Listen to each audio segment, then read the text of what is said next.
Magandang araw po, Miss Hart. Hindi ako makapaniwala na sa wakas ay magkakaroon ako ng lakas ng loob na sumulat sa channel mo. Palagi po talaga akong nakikinig, lalo na habang nag-aalaga ng anak ko. Kapag gumagawa ng gawaing bahay at kapag nagluluto at naglalaba.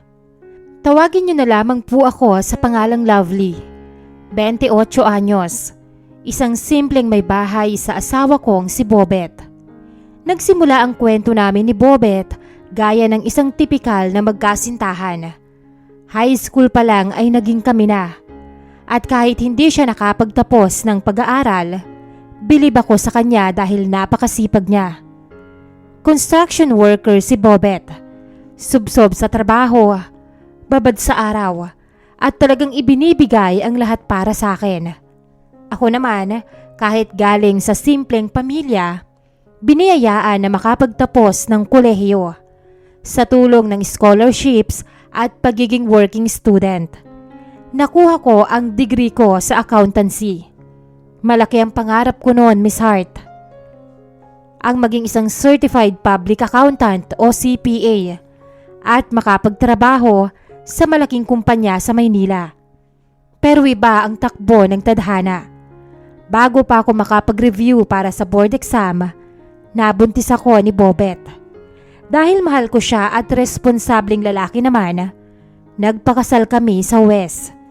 Doon nagsimula ang buhay ko bilang isang plain housewife. Noong una, maayos po ang lahat. Masaya po ako sa piling ni Bobet at buong puso kong tinanggap na hindi ko na maisa sa katuparan pa ang pangarap ko para sa sarili. Isang simpleng pamilya ang binuo namin. May isang anak na si Justine. Sapat naman ang kinikita ni Bobet sa construction para sa pang-araw-araw naming pagkain, gatas at diaper. Pag-uwi niya sa gabi, kahit pagod na pagod siya mula sa site, nagagawa pa rin niyang makipaglaro sa anak namin at yakapin ako.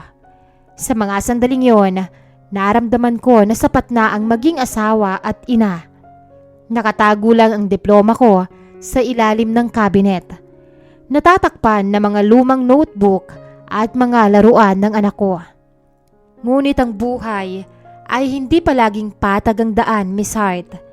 Pagkalipas po ng 2 taon, nasundan ng anak namin. Isinilang ko ang isang babae, si Chloe. Doon na nagsimulang magbago ang ihip ng hangin. Miss Hart, alam naman nating lahat na sa panahon ngayon, napakahirap ng buhay.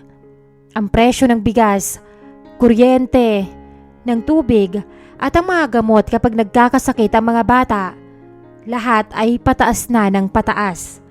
Ang sahod naman ni Bobet bilang construction worker ay nananatiling pareho kaya hindi na sumasapat. Hindi naman siya pwedeng mag-overtime palagi dahil bumibigay din ang katawan niya. Dito na po unti-unting nagbago ang lahat. Lovely, kasya pa ba yung binigay ko nung 1 linggo? Bakit parang ang bilis naman yatang maubos? Tanong niya isang gabi habang nagbibilang ng natitirang barya sa pitaka ko. Bobet, nagmahal ang presyo ng gatas ni Chloe. Tapos kailangan pa nating bumili ng gamot ni Justine kasi sinisipon. Paliwanag ko. Tipid naman tayo, Lovely. Di naman ako nagpapakapagod sa construction para lang mapunta sa walang katapusang gastusin ng pera. Palagi na lang kulang. Hindi sapat. Nakakapagod din. Medyo pasigaw niyang sabi bago tumalikod para matulog. Nasaktan ako, Miss Hart. Hindi ko naman ginagasta ang pera sa luho. Wala akong bagong damit, make-up, at ang buhok ko ay laging nakapusod na lang gamit ang lumang rubber band. Doon ko naisip na kailangan ko na rin kumilos. May pinag-aralan naman ako, kaya bakit hindi ko gamitin yon? Isang gabi, habang mahimbing nang natutulog ang mga bata, kinausap ko si Bobet. Pansin ko, nahihirapan ka na, Bobet. Ano kaya kung mag-apply muna ako bilang bookkeeper o assistant sa mga butika o kaya sa grocery sa bayan? May degree naman ako sa accountancy. Sigurado akong makakatulong ang kikitain ko para hindi ka masyadong mabaon sa utang. Biglang nagbago ang ekspresyon niya. Hindi, Lovely. Hindi ka magtatrabaho sa labas. Pero bakit? Sayang naman ang pinag-aralan ko. At higit sa lahat, kailangan natin ng pera, Bobet. Ang lalaki dapat ang bumubuhay sa pamilya. Ang babae, dapat nasa bahay lang. Nag-aalaga ng bata. Nagluluto at nag-aayos ng tahanan.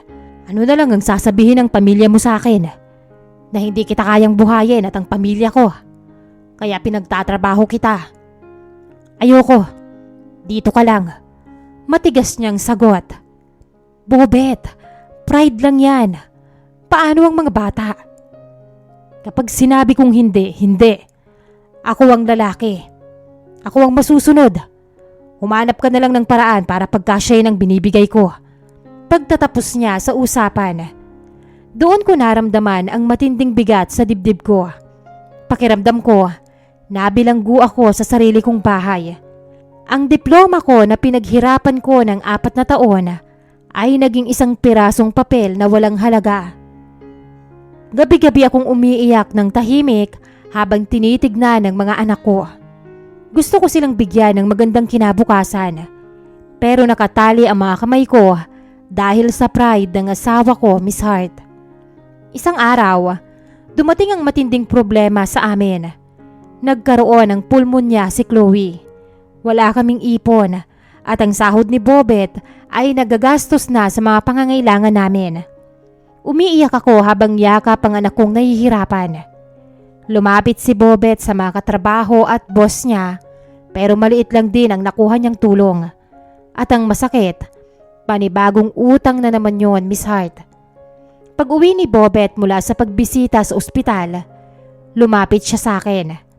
Bakas ang pagod at kahihiyan sa mukha niya. Lovely, panimula niya. Kinausap ko si Tito Mario. Si Tito Mario ay may-ari ng ilang paupahang bahay at may maliit na negosyo ng hardware sa kabilang barangay. Biyudo na ito at nabubuhay ng mag-isa sa isang malaking bahay. Malaki ang respeto ni Bobet sa kanya dahil ito ang madalas magpautang sa pamilya nila kapag may emergency. Anong sabi niya? Tanong ko at pilit na umaasa. Nagpahiram siya ng pera para sa ospital ni Chloe. Pero may kondisyon. Sabi ni Bobet na hindi makatingin ng diretsyo sa mga mata ko. Nabanggit ko kasi na gusto mong magtrabaho.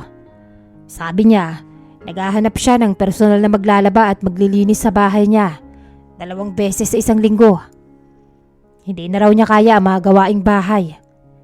Napatitig ako kay Bobet. Magiging labandera ako? Bobet, graduate ako ng accountancy. Pwede naman akong mag-opisina. Ayoko nga magtrabaho ka sa ibang tao sa labas.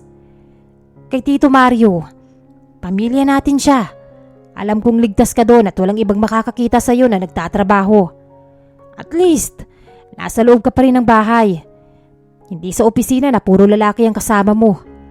Giit muli ni Bobet. Grabe ang sakit na naramdaman ko noon, Miss Hart. Mas okay pa kay Bobet na maging labandera ako ng tito niya kaysa maging profesional sa isang opisina dahil lang sa baluktot niyang prinsipyo at sa selos. Pero dahil sa pagmamahal ko sa mga anak ko at dahil sa kagustuhan kong makatulong sa pamilya, nilunok ko ang pride ko, Miss Hart. Sige, sabi ko na lang sa kanya. Sa unang araw ko sa bahay ni Tito Mario ay nahihiya pa ako. Malaki ang bahay niya, tahimik at medyo madilim. Sinalubong niya ako ng may ngiti. Sa totoo lang, maayos naman ang pakikitungo niya sa akin. Ipinakita niya sa akin ang banyo kung saan ako maglalaba at ang mga tambak na damit. Lovely, huwag mong madaliin ang trabaho. Kung napapagod ka, magpahinga ka muna. May merienda rito sa kusina, kumain ka lang. Sabi niya sa isang mahinahong boses. Nasanay ako kay Bobet na laging pautos at madalas mainit ang ulo dahil sa pagod. Kaya ang marinig ang ganong kahinahong boses mula sa isang matanda ay parang bago sa pandinig ko. Naging maayos ang unang linggo ko bilang labandera. Tuwing matatapos ang araw ko, pinabayaran niya ako ng higit sa napagkasunduan. Kapag sinusubukan kong isauli ang sobra, tinatanggihan niya yon. Itabi mo na yan, Lovely, para sa mga apo ko. Pambili ng gatas o kaya ng mga laruan, sabi ni Tito habang nakangiti. Dahil sa perang yon, nakalabas ng ospital ang anak ko at nagkaroon kami ng sapat na pagkain sa lamesa.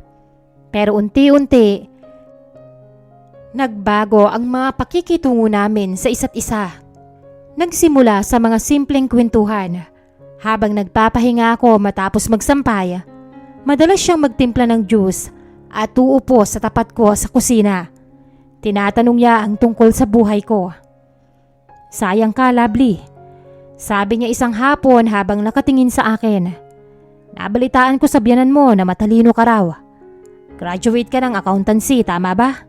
Hindi ka dapat narito at nagpapakapagod sa mga maruruming damit ko.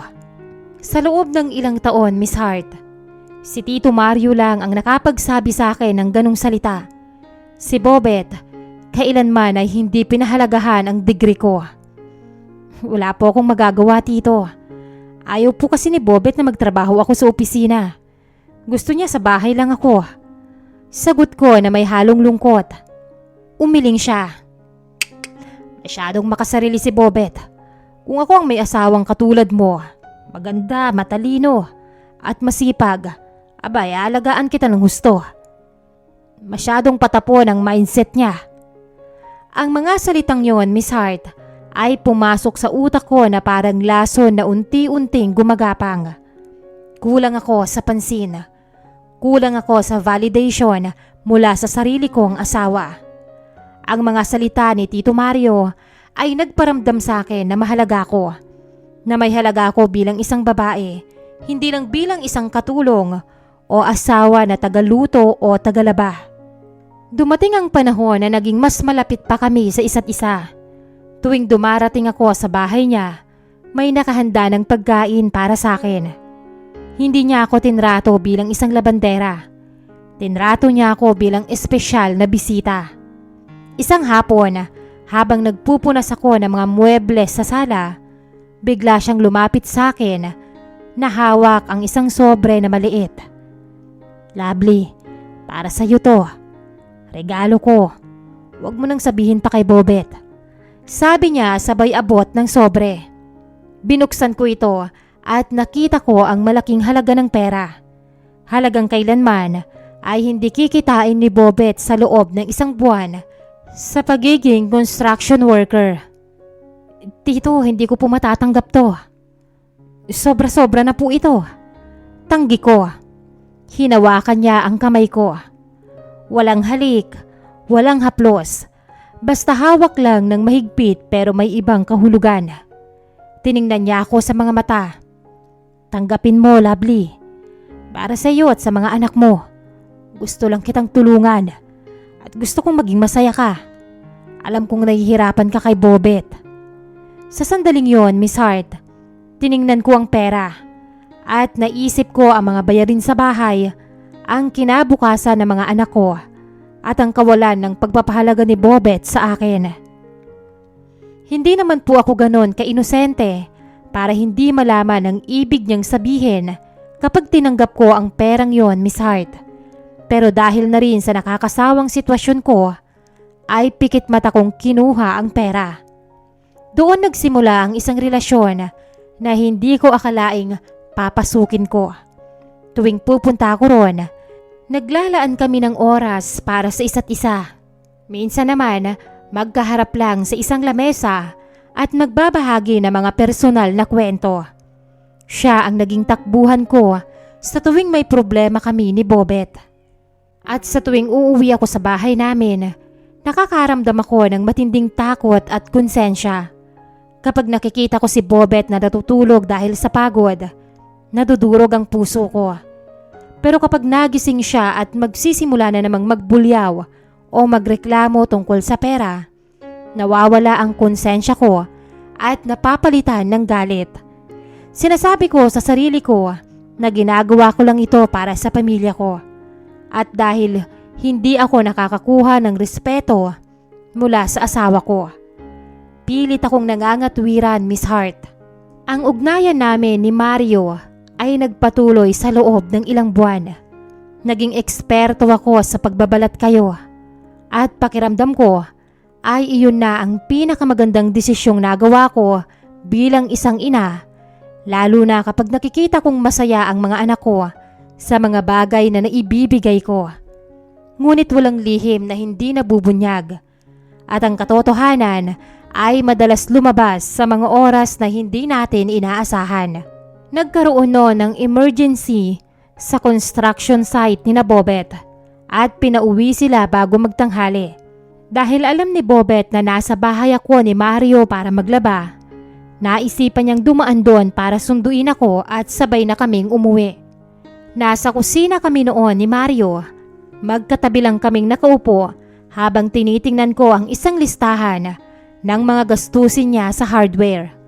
Tinutulungan ko siyang ayusin gamit ang kaalaman ko sa accountancy. Binibigyan niya ako ng payo kung paano ko mapapalago ang pera na ibinibigay niya sa akin. May hawak siyang isang mamahaling kwintas na binili niya para sa akin at akmang isusuot ko pa lang ito. Biglang bumukas ang pinto ng kusina sa likod at doon nakatayo si Bobet. Basang-basa ng ulan, hawak ang kanyang lumang helmet. Napatigil ang mundo ko. Ang tingin ni Bobet ay dahan-dahang bumaba mula sa hawak na kwintas ko, patungo sa pagkakaupo namin ni Mario na masyadong malapit sa isa't isa. Ang mukha ng asawa ko ay nagbago mula sa pagtataka patungo sa pagkagulat at sa huli sa isang matinding sakit at galit. Anong ibig sabihin nito? Mahinang tanong ni Bobet pero nanginginig ang boses. Tumayo ako agad at halos mabitawan ko ang kwintas. Bobet, hindi ganyan. Lovely, bakit hawak mo yan? At bakit magkatabi kayo ng ganyan? Tumingin si Bobet sa kanyang tiyuhin na ngayon ay nakayuko lang at hindi makapagsalita. Doon na lumabas ang lahat ng itinatago ko, Miss Hart. Hindi ko na kayang magsinungaling pa. Sa galit at takot ay sumabog ako. Bobet, tinutulungan lang ako ni Tito Mario. Dahil ikaw, walang ibang ginawa kundi ikulong ako sa bahay. Kulang na kulang ang ibinibigay mo. Tapos ayaw mo pa akong pagtrabahuhin sa labas. Si Tito Mario lang ang nakakaintindi sa akin.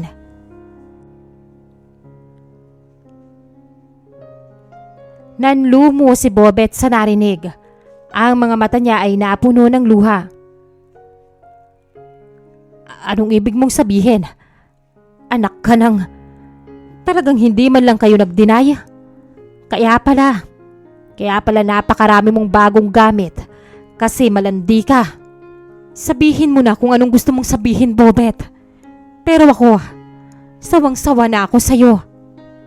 Ang mga sumunod na linggo ay parang isang masamang panaginip. Pag-uwi ko sa bahay namin, naroon si Bobet pero parang hindi niya ako nakikita. Hindi niya ako kinakausap. Inimpake niya ang mga gamit niya at lumipat sa barracks ng construction site. Iniwan niya ang bahay para sa akin at sa mga bata. At nangakong magpapadala pa rin ng pera para sa kanila. Pero ang relasyon namin bilang mag-asawa ay natapos na, Miss Hart. Umasa ako na baka si Mario ang magiging sagot sa bago kong buhay. Tutal, sabi niya ay aalagaan niya ako at bibigyan ng magandang buhay. Kaya paglipas ng ilang araw, pumunta ako sa bahay niya para humingi ng tulong at payo kung ano ang gagawin namin ngayon na alam na ni Bobet. Pero laking gulat ko nang salubungin niya ako sa pinto. Hindi para papasukin, kundi para pigilan. Bakas sa mukha niya ang takot at pag-aalangan. Lovely, mas mabuti siguro kung wag ka na munang pumunta rito. Sabi niya ng mahina habang sumisipat sa paligid kung may nakakakita sa amin. Bakit? Iniwan na ako ni Bobet. Sabi mo aalagaan mo ko at pwede tayong magsama. Naguguluhang sabi ko. Bumuntong hininga ang matanda. Lovely, Nag-aalburuto ang buong angkan namin dahil sa nalaman nila. Kaya mas mabuti pang itigil na natin. At doon ay isinara niya ang pinto sa mukha ko. Napasalampak na lang ako sa harap ng bahay niya at napahagulgol. Doon nag-sink in sa akin ang lahat. Nawalan ako ng asawa at nawalan din ako ng pagkakakitaan. Walang-wala at sa panahong yun ay hindi ko na inisip ang kalagayan ko. Ang concern ko lang ay kung paano ko nabubuhayin ang mga anak ko. Miss Hart, dumaan po ako sa matinding depresyon pagkatapos noon. Gabi-gabi akong umiiyak at nakatitig sa kisame ng lumang bahay namin at tinatanong ang sarili ko kung bakit ko hinayaang umabot sa ganoon ang buhay ko. Ang dali kong naakit sa madaling paraan ng pagkakaroon ng pera at atensyon nang hindi iniisip ang magiging resulta nito. Isang umaga, nakita kong nakatingin sa akin ang 7 taong gulang kong anak na si Justine. Hawak niya ang kapatid niyang si Chloe at tinanong ako kung kakain na daw ba kami. Sa sandaling yon, parang may gumising sa natutulog kong kaluluwa. Tiningnan ko ang sarili ko sa salamin. Magulo ang buhok, maputla at mukhang talunan. Naisip ko, accountancy graduate ako. Hindi ako pwedeng sumuko at maupo na lang dito habang nagugutom ang mga anak ko. Hindi ako pwedeng umasa kay Bobet na may sarili ring pinagdadaanan ng dahil sa akin. At lalong hindi kay Mario na nagtaksil sa aming lahat. Ako lang ang meron ng mga anak ko. Kinuha ko ang diploma ko sa ilalim ng cabinet.